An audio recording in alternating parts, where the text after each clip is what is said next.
America, my name is Osei-Frimpong, and you are watching The Black Athenians. We come to you every Friday at 4 p.m., that's 4 p.m., to tell you a little bit about black politics. And the aim of this show is to give you the quality of political education that will allow you to advocate for black people in the community, because we have a particular suite of problems as being black people in America, and we have political problems that need a political solution. However, would you believe that your elected officials and your media and your teachers do not have an interest in giving you the quality of black political education you need to get justice for your community?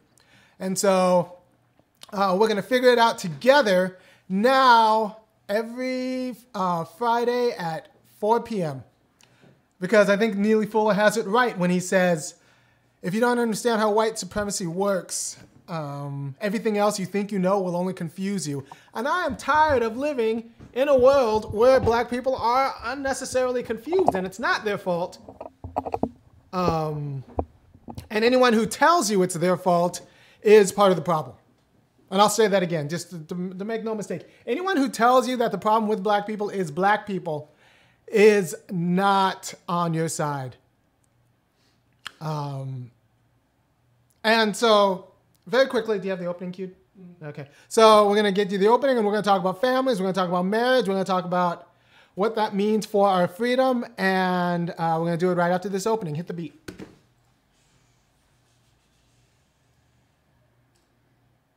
To the beat, y'all. Yeah. Sound good to me. Never change the ways for the world or the government. If I was the president, then I would state facts. You leave it up to me, I paint the White House black and it can feature in your front.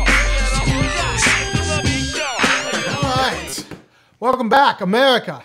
So, I wasn't here last week because it turns out my dad died. My dad is fantastic. He was a good dad. He was from Africa, Ghana. He immigrated here in the late 60s. And, met my mom, who's from South Carolina. I was raised in California, and he was an excellent human being. If you think I have a lot of fire in my belly, yeah, you don't know my dad. So he is the reason I am who I am, not just that I am. It's not just the biological, it's the quality of cultural insight and seriousness with which he took everything in his life that is transmitted through me, and now through the marvels of YouTube, through all of you. So if you like anything that I'm doing right now, Alexander Osei-Frimpong is the reason why any of this is possible. However, my parents divorced when I was about 8, and honestly, I could have used my dad in more of my life. And so we're going to talk a little bit about what that means in the black community, and how we just have to be better than everyone. Not better, we have to be wiser than everyone around us, because that's like, their solutions don't work for us. No-fault divorce kind of swept through the white community, and if they made mistakes, they had money. There was enough money to get around those mistakes. In the black community, it just ended up with people confused and divorced, broke people confused and divorced. So solutions that work for white people don't work for black communities because of, for lots of reasons. And I think that's important to remember, insofar as a lot of the institutions that peddle these solutions, public interest groups or even feminist groups, it's not tailored to the black community. Although since they are American solutions, they're kind of put through the media that saturates the black community. So that's why like Sheryl Sandberg, Lean In seems like a good idea for other people, but it's not a good idea for us, because if black people, if we lean in, we're fired. All right? So you have to think carefully about that. When Elizabeth Gilbert says, eat, pray, love, and follow your bliss and all that stuff, that's not a solution for us. That's a solution for people with money. So we need to just be wiser, and we need to be better than the people around us and the people who organize and control the media apparatus that we imbibe. Right? Like those big fancy weddings that you see on television, they're not for us. That's not our life about. Like, they don't go into debt for weddings the way that we would have to go into debt to have a wedding that looks like the ones on television. You have to understand that even engagement rings, that's not what a marriage is about. White people don't need to know that because they have the money to buy engagement rings. But black people, since like we shouldn't possibly be not spending our money that way, need to know what a marriage is about in a deeper, richer way than people who can make mistakes and then pay for their mistakes with actual money, because we pay for their mistakes with credit and on loans. Right? Take that seriously. So the no-fault wave that kind of, and didn't so much hit the South, no-fault divorce wave, that didn't so much hit the South as much as it kind of ran through California. When white people made that mistake and divorced the way maybe they should or shouldn't have, a little bit too easily, they could pay for that mistake. They could actually pay in a way that it didn't affect the kids, in a way that black communities couldn't, in a way that it just destabilized black families in a way that it really didn't have to and shouldn't have. Instead of putting emphasis on thinking about what is a marriage and what kind of freedom marriage provides, the white liberal notion, and honestly, a lot of this is feminist notion of just like, well, if you're not happy and you're not getting the aspirations, you don't have the aspirations, your life is not meeting the aspirations to which you have become accustomed by a media that does not have your interest in heart. If that's not happening, then go ahead and get a divorce. So that was the problem. So you have to understand. So for my dad, his dad in Ghana had 4 active wives at the same time because that's how they rolled in Ghana. All right, so he comes from a nation where his dad had 4 wives. He had 4 wives. And then he comes to America, marries one woman. She no-faults divorces him. And then he spends the rest of his life confused. And I'll tell you this. My dad died of a cancer he didn't tell anybody about alone. Because after that marriage, he lost faith in marriage. As an institution, it seemed like a sham because, for better or for worse, meant for until like it doesn't work out for me anymore. And like it just the institution didn't make sense for him, and that matters because it didn't have to be that way. And if you ask, up to me, I think it killed him a little bit faster than he could have. And you could say, well, it's his choice; he could have remarried, but I don't know if he should have had to. I don't know if he should have had to. You could say, well, he could have gotten over it and remarried, like because they got divorced in '86 and now it's 2017. And once again, I don't think he should have had to. And I think it's even more confusing if you do remarry, because what have you learned about the institution? It's still an institution that's not for better or for worse, but for right now and for as long as my friends don't tell me to get a divorce. So we got to think about how no-fault. I mean, the hard line I could take about this is that no-fault marriages, no-fault divorces killed my dad. That's not what I'm going to say, because there are some structural issues about that. The lack of relationship education in America, I think, contributed to my dad's passing. And when I say relationship education in America, I'm saying right now that premarital education and premarital relationship counseling is garbage. Because nobody knows enough to know what they're doing. And black people, we need to know more than most. There's a really actually nice article about divorce rates in the black community in Essence, of all places. Give me the headline of the article, Matthew. Just put it where the funky academic is right now. It's not super nice, but it admits that the divorce narrative that runs through the white community is kind of poison for the black community. It confuses judges, it confuses lawyers, because like most things, what was organized and motivated to help the particular political economic life of white people does not map on to the struggles of black people. So don't take advice from white-owned media about when to divorce and when not to. Like that's should be a first. That's number one. Don't take advice from white-owned media. Number two, give me the second thing from Athens.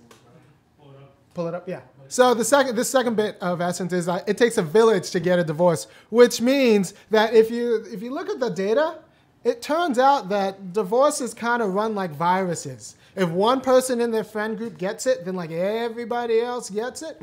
So they catch like colds. Now, one inoculation from this is actually knowing what it is to be married. So you're not susceptible to the cold/divorce trend that runs through your friend group. So what I'm going to do right now is give you the premarital counseling that you should have. All right, so what does marriage do? You can get rid of the Essence article. What does marriage do? What kind of freedom does marriage get? Because insofar as marriages are good, they're good as institutions of freedom. So what kind of thing is marriage? What kind of institution is marriage such that it promotes freedom? One, it's freedom from the anxiety of people leaving you, right? That's why there are vows. You can actually be yourself and not worrying about your spouse leaving you. You can lose a job. You can get sick. And black people, if you do justice work, you might lose a job. If you do justice work, it's stressful. You might get sick. And we do get the sugar, so eat your greens. And you can go to jail and not worry about people divorcing you when you get out, if you understand what a marriage is. And that's important. So it's a freedom from the fear of abandonment, which is no small thing. Because black people are abandoned all over the United States by a myriad of institutions. So freedom from fear of abandonment. Also, it's freedom from the received conventions of the greater community. Now you no longer have to listen to your uncle, your pastor, your whatever. You just have to listen to your spouse about things that concern the family. Not about everything, but about things that concern the family. You can just work it out with your spouse. They're the only ones that matter, man. You work it out with your spouse. So if it's cool with your spouse, it's cool. You don't have to listen to the dictates of conventions, especially when the conventions aren't nimble enough to keep up with your life. If you want to swing and it's okay with your spouse, you work it out with your spouse because it's you two in it together against the rest of the world about family things. Not about everything, but about family things. And not everything is a family thing. But when you're married, you know that the other person has your back about family things, and the other person's not plotting against you. However, people who tell you, man, marriage is a business. It's good for you if it works for you, and then when it's not, drop them. They don't understand what the freedom that marriage brings. Two, they don't understand the fragility of black life. So if you go into it as a mercenary, you're going to end up divorced because it's not going to work out the way you think it is. If you go into it as a mercenary, just looking out for number one, and with a particular idea of how your life's going to look like with this spouse, that means if you're marrying a black person, when it doesn't look like that, because our life is very tumultuous, when it doesn't look like that, you're not going to be prepared. What I'm telling you is your job in a marriage is to figure it out, not hold closely on an ideal that probably wasn't meant for you to begin with. That means when and this is all marriages, but I think it's more important that black people understand this. When it doesn't work out, because if you're marrying someone black, or if you're black yourself, it's not going to work out all the way. You have to, what you're committing to is working it out together. All right. So when your spouse comes home, from getting fired, when, your spouse goes to jail, when like career aspirations don't work out, when the loan falls through or the house falls through as the business goes under, what a marriage is saying they're like, all right, let's work it out. What do we do? Because we are in it together. And that's a wonderful freedom that people who actually know what marriage is understands. And you do this as equals. That means both spouses are worried about the other spouse's aspirations insofar as they affect the household. And it's that nimbleness, it's that flexibility, it's that creativity, because black people, we have to be creative. Insofar as the life is arrayed against us, that constitutes the freedom of the family. Right? So it's that inability to take this creative problem solving seriously.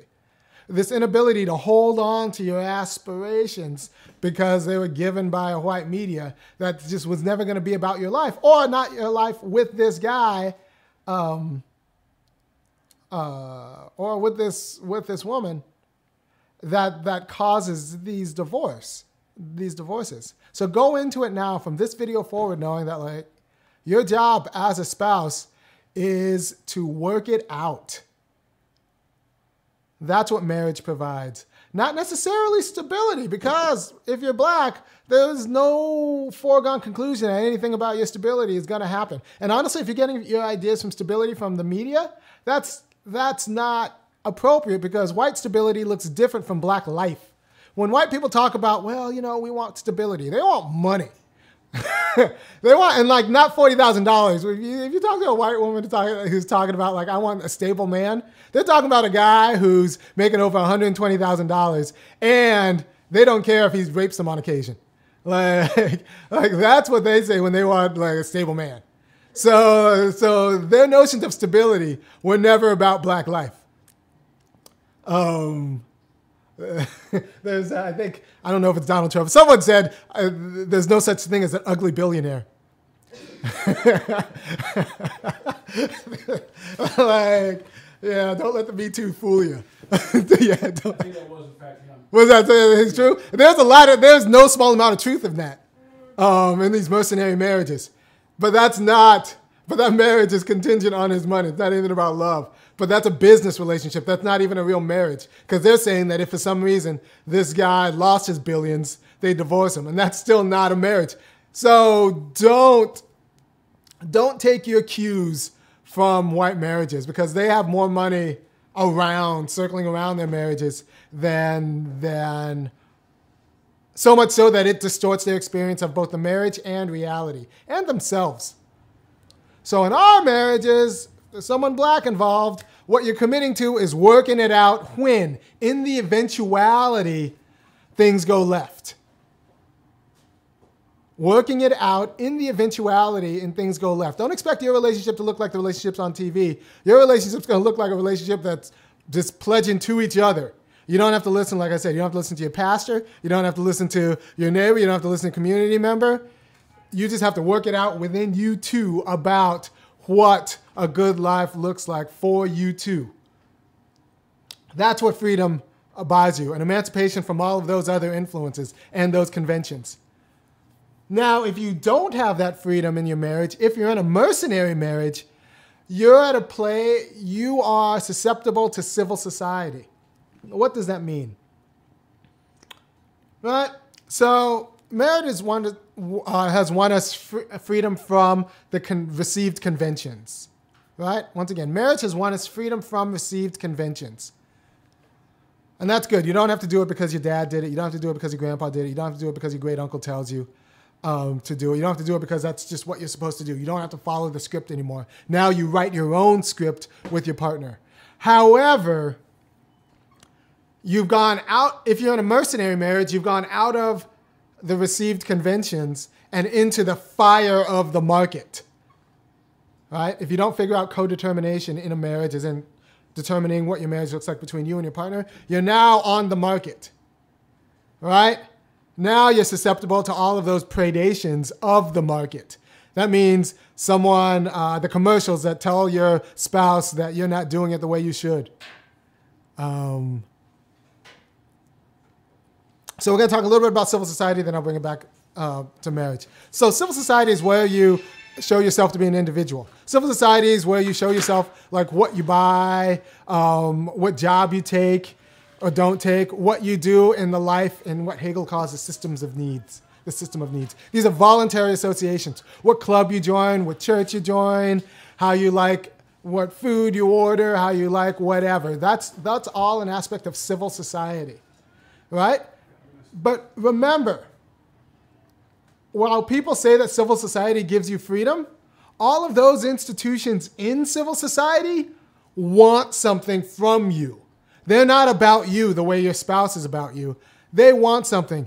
So if you get advice from your church, know that they care about saving your soul, but they also care about keeping your tithe coming in. They also care about getting you in the pew.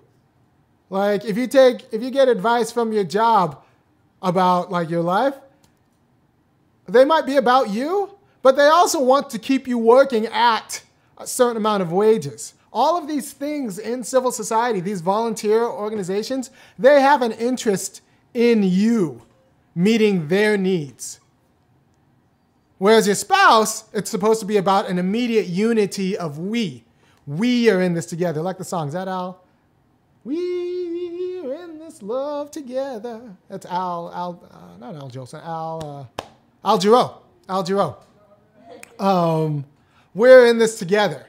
Yeah, you're not in it together with your boss or with the store manager or with your pastor. No, like they want to help you, and so far as you can help them, and or your business partner, and when you stop helping them, they'll cut you off. And remember, any advice you get from them is about their needs, which are independent from your needs. But with your spouse, you're in it together. There's a shared fate. There's no shared fate between you and even your therapist. Like a lot of people think, and this is why people think they go to therapy. We don't want to have discretionary income to go to therapy too. We know that therapists are a little bit dicey. And there's a reason why therapists are dicey. And I have a friend, I'm friends with lots of therapists. The therapist exists in civil society. So they want you to get better, but they also want you to keep coming back. Right? So, and that might get in the way of the quality advice they give you to get better. And I want you to take that seriously. So in civil society, where you seem to express yourself as an individual, all of those institutions of civil society actually have their own interests, which are independent of yours.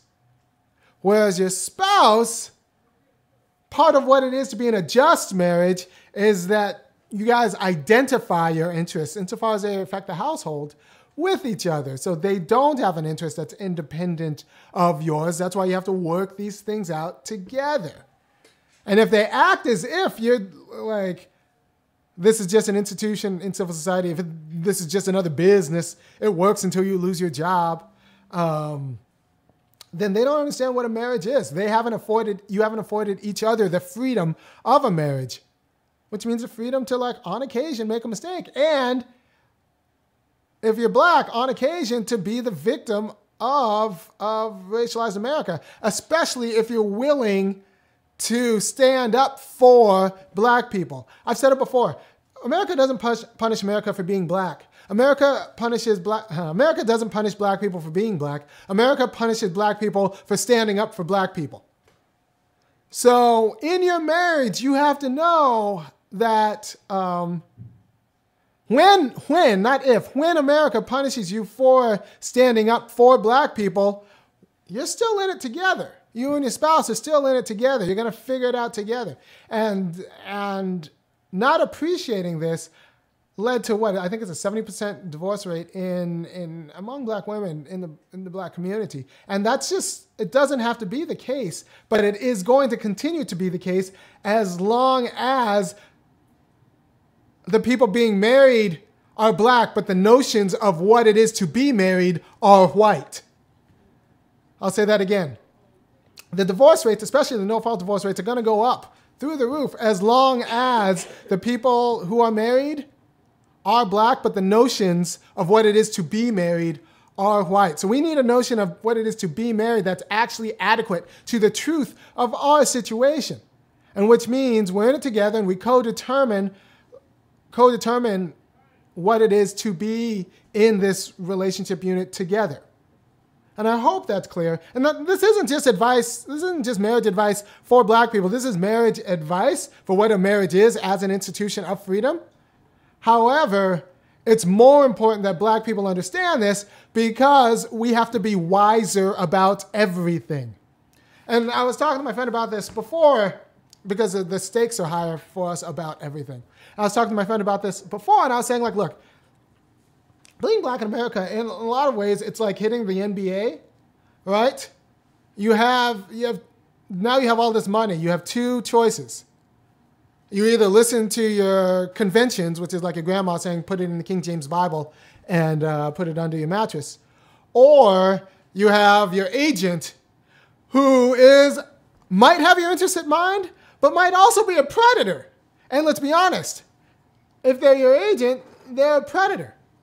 So like you're in two places. One, conventions that aren't adequate to your success, and a predatory relationship with civil society that's not adequate to your success. So we just have to simply be wiser. In terms of finances, that means we need to, be financially literate. But in terms of marriage, that just means we need to be wiser in what marriages are. We need to be wiser in marriages as an institution of freedom. And this is why I, again, a lot of respect for Coretta Scott King for staying with Martin Luther King. That means they actually knew what a marriage was.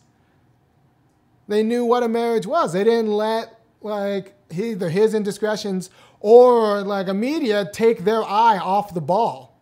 They figured it out. Them and their 4 or 5 kids figured it out together. And Coretta Scott King, once Martin Luther King died, you know what she talked about after that? Jobs. She cared about the mission, right? So they were in it together. When he got arrested, she wasn't out there saying, well, you get arrested one more time, I'm going to leave you. No. They understood that the work of civil rights and the punishment that they were each going to take because of the work of civil rights wasn't going to screw up their thing right there. Wasn't going to screw up their marriage. It wasn't just a business. It wasn't a business relationship. It was a marriage, which is distinct from a business relationship. Because in a business relationship, when it doesn't work out, you're allowed to dissolve and bounce. Right? This is a freedom that's distinct from the freedom you get in civil society. And civil society is very important. You want the ability to buy things and work places in civil society. That's a very good place for an individual to establish individuality. But it is not a model that should be imported onto marriages because civil society also has a vaguely predatory relationship. All of these institutions you work for also have an interest in you. And this is good because when people say that, I try to ignore white supremacy, just know that white supremacy doesn't ignore you. It has a design on you.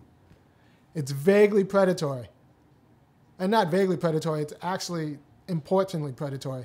And it predates on the black family insofar as it needs our cool and our swag. For example, the no-fault divorce as an extension of feminism needed the support of the black community for it to be a legitimate feminist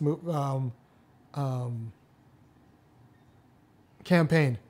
And you know what we did? We gave it to them without actually thinking about it, right? And another situation about this is the domestic abuse centers and that have peopled on a model that's not actually adequate to the violence in the black community. So I'm going to tell you,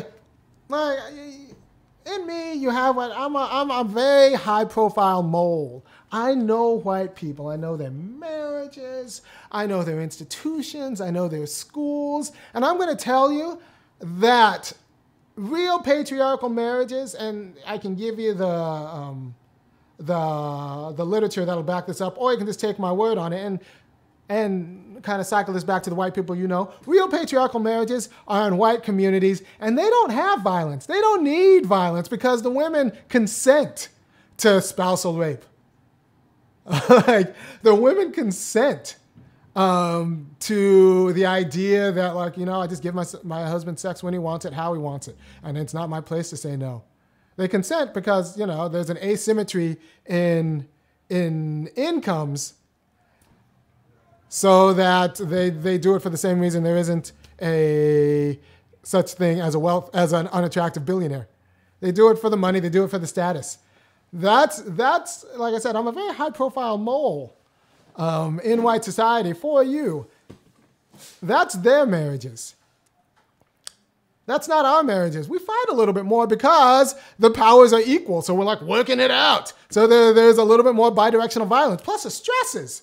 In black community, the bidirectional violence is out of control because, not because of patriarchy, because how can you be a patriarch when you earn less than your wife, or you like black men earn less than black women? They don't have the educational attainment of black women, and the homelessness rates are higher than black women, and the mortality rates are higher, and their incarceration rates are higher. So if we are patriarchs, well, we are losing in jobs, housing, and education. We're the worst patriarchs in the history of patriarchy, which means that we aren't. Like, the studies from the 70s on say that black men, even when they're not married to the mother of their child, are better fathers. They spend more time with the children and are like more in tune to the children. So we're better at sharing power in the household and sharing childcare responsibilities. We're better. So if your model of marriage is based on a white marriage, not only is it not adequate to the black circumstances, it's not even good. It's not even a good model of marriage because their marriages are awful. We do marriage better than they do. And this is, yeah. So what I'm trying to tell you is that something like the response white women came to the violent abuse that they were being victims of was mapped onto the black community in a way that didn't match exactly the ecological factors that factor into violence in the black community. For example, violence in the black community, you could put it as a matter of ecology. It's poverty, it's mental illness, it's substance abuse. It's not having the skills to de-escalate violence because it's bidirectional. She hits you, so you push her, and she slaps you, so you punch her. And since guys are stronger than women, like it ends up with a black eye. But that's just people fighting. That's bidirectional violence with people who don't know the strategies to de-escalate violence. However, when your spouse, if she's a black woman, goes to a domestic abuse shelter and they see the black eye, they're going to tell her everything in the world except allow her to say, well, yeah, I might have spat on him first. So that's going to be the problem with white solutions in the black community, right? So you get these, and they get funded. There's something called the Duluth Model. It was contrived by Ellen Pence, person from a worker in Duluth, Minnesota, and it was the idea that patriarchy governs domestic violence. And that's not even true in white communities, because real patriarchy, you don't need the violence because the women consent. But it was the idea that men beat women because they want control. And that's especially not true in the black community because there's violence, because people are fighting. It's not because I want to control her. It's no, because we're fighting over something. She hit me, and then I pushed her, and then she fell. And it's a lot of things, but it's not like I'm a man and I want to control you. It's that we were fighting because we have a disagreement. All right, we were fighting. And the fights escalate because, for a variety of reasons, there aren't the cultural supports to de-escalate the violence. Right? This isn't, so it's not about one gender trying to control another because they think that they're men and they think that they're women, or being submissive, anything like that. No, it's two equals fighting. It's two equals fighting that gets out of control. And the way to de-escalate that fighting is to actually address the poverty, the stressors that cause that fighting. That's poverty, that's mental illness, that's substance abuse, and that's like the quality of relationship management that de-escalates violence as opposed to escalates violence. However, when these people, since the violence in the black community is mediated through a white politics, when someone, disproportionately a woman, goes to one of these shelters, because we don't have shelters for men, although if we actually took seriously the structure of violence in the black community, we would have men's shelters also. But if we took seriously the structure of violence in the black community, we'd actually just talk about relationships in schools. But when these women go to a violence abuse shelter, you get these nice white social workers saying, like, so how did he hit you? And what did he do that was wrong? And you have all of the incentives in the world to kind of omit the fact that you scratched him before. And that's a problem. Because it ends up breaking up black families and tarring black men when we actually just need to teach both people about relationships. We have these we need to just both people on relationship violence. And people say, like, well, you know, the highest incidence of, I don't have that. I don't have that. Anyway, there'll be people say, well, you know, the highest incidence of black women being killed are by their black male partner, and that's true until it's not true. For example, if you look at intimate partner homicides, up until 1992, black men were the biggest victims. I'll say that again. If you look at intimate partner homicides up until 1992, from the 70s when they started counting them, until 1992, black men were the biggest victims. If you're not going to believe me, so what I'm going to do is when I'm done with here, I'm going to screenshot the study, and it's going to just, and you'll just say like, oh yeah, that's right. And up until after 1992 to now, we're still 30 to 40%. But the numbers have gone way down, right? From the 70s to now, we're talking about over 1,000 murders. Now we're talking about a few hundred. So you're using the deaths of a few hundred people to tar 20 million black men. And remember, you're using the death of a few hundred people against a few hundred women against the deaths of a few hundred men, because black men still die from intimate partner homicide, just not at the rates. Just not at the rates of black women. It's 30 to 40% as opposed to 51, 53% of the people who are dying. So if we're going to talk about the 260 or 270 black women who died from intimate partner homicide, we have to talk about the 160, 170 black men who died, because the numbers aren't significantly different so that we just say that like somehow it's just a gender problem. Right? It's a power problem a little bit because men are stronger, but like I said, up until 92, like the number was a little bit higher because, guns, and poisons and stuff. So we need to kind of emancipate ourselves from the model that's using us for their political aim. Ellen Pence says admits that the Duluth model did not match up with actual stories and the intakes she got from the black community, but she pushed the narrative anyway because she had a political aim to get the Violence Against Women Act passed through Congress. So this is a very clear instance of like a variety of white feminism having a predatory relationship on the black community to get a model of that only works for a model of abuse prevention that only works insofar as it does work for white people. And what it does is break up black families, because now you go to one of these shelters, you know, the husband's going to get arrested. You got all these people saying, leave him. And that doesn't jive well with what's going to do with the kids. When what we need is actually one, relationship education prior to all of this. And also, you know, shelters that are committed to maintaining the relationship and not vilifying the one of the two abusers. Because I say, like, we're talking about bidirectional violence in the black communities. So we vilify the men instead of actually working on, like, so how are we going to make this relationship work?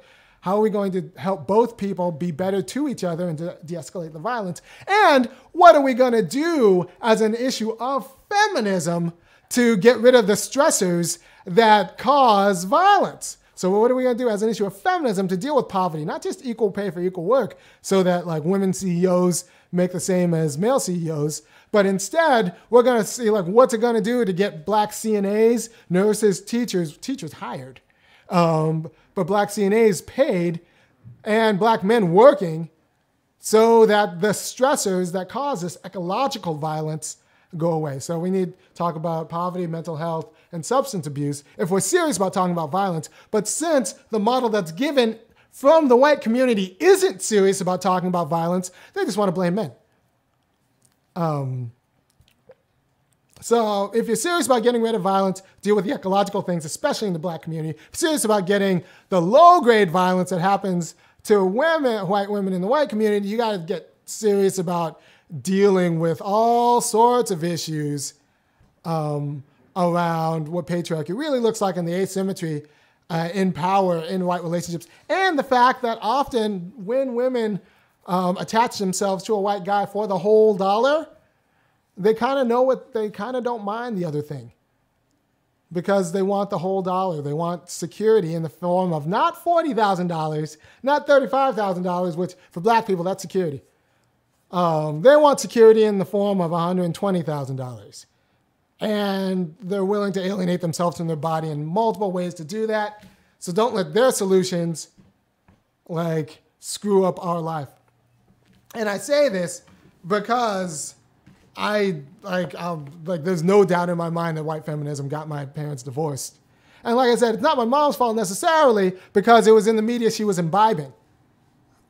Because that's what happens when you don't control your own media.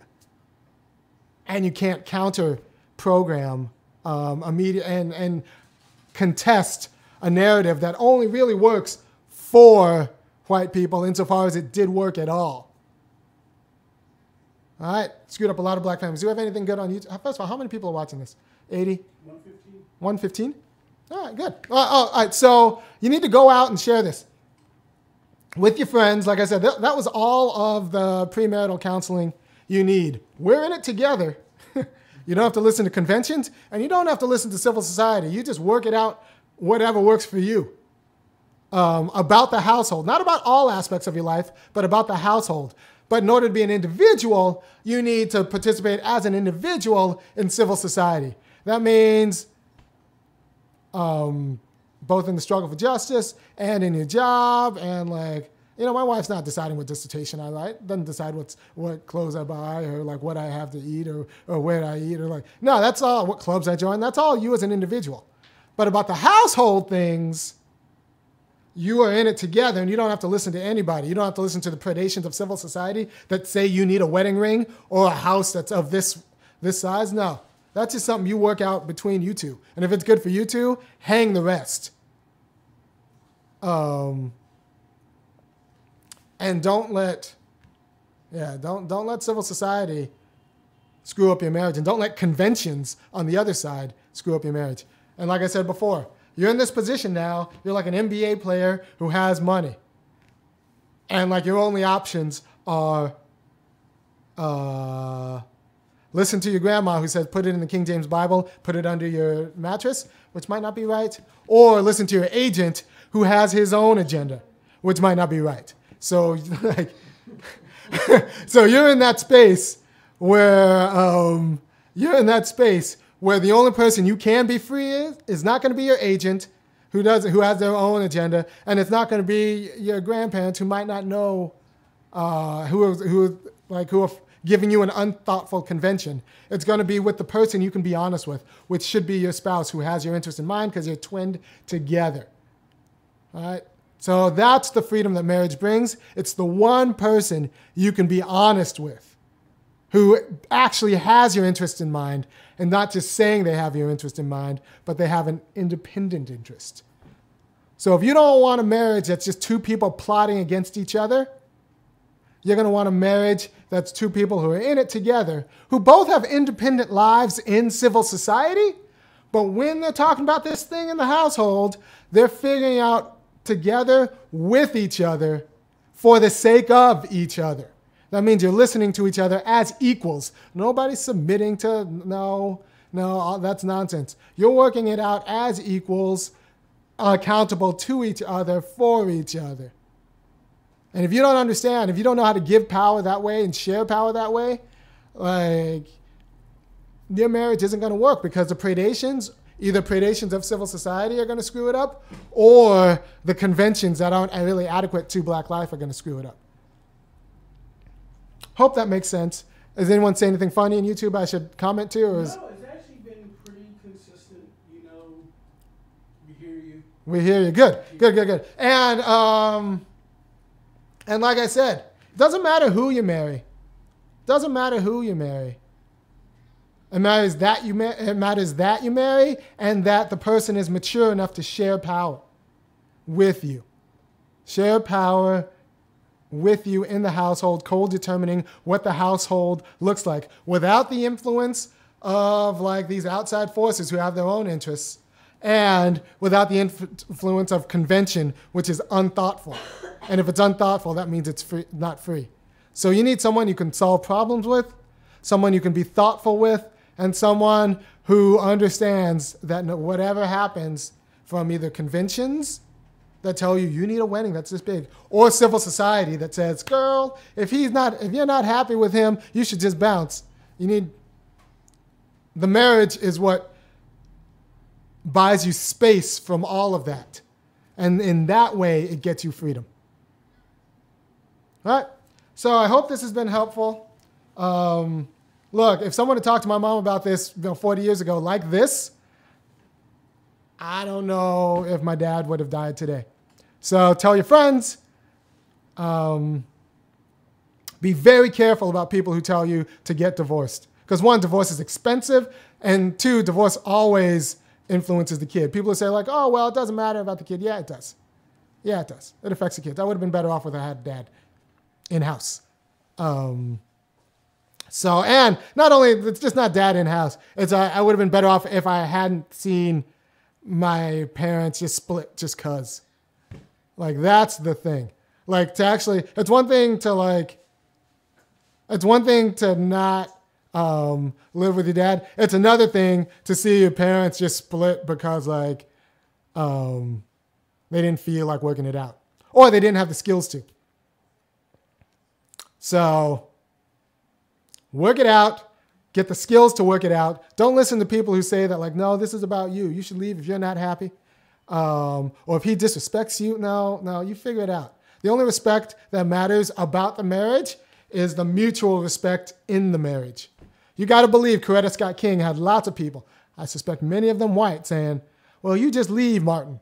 He was sleeping around on you. He's embarrassing you. You just leave him. But, you know, we have to be wiser than the people in our ear. You can take advice, but just filter it and talk about it with your partner because that's who you're in it with. We have to be wiser than the people. We definitely have to be wiser than white people because they have money to make mistakes. They have the kind of money that allows them to be stupid. And we don't have that kind of money. They have the kind of like generational money that allows them to be stupid. We have to be wise with each other and to each other. And we need to think about each other in that way. So I hope this is giving you what you need. And if you like what I say, if you like what I'm doing here at the Black Athenians, well, first of all, Imani was on the show last week. She held it down, people. She held it down. We're going to get more of her. We're going to get Matthew. Turns out Matthew's more than just an intern. He's kind of a mind. So he's going to be working in a few weeks. He's got a show on colorblind racism he's cooking up. It's going to be fantastic. And the goal, like I said from before, the goal of this show is to grow people's capacity to govern. So I'd like, eventually, once I get some of my other work taken care of, I want to train people on how to do everything that I'm doing here.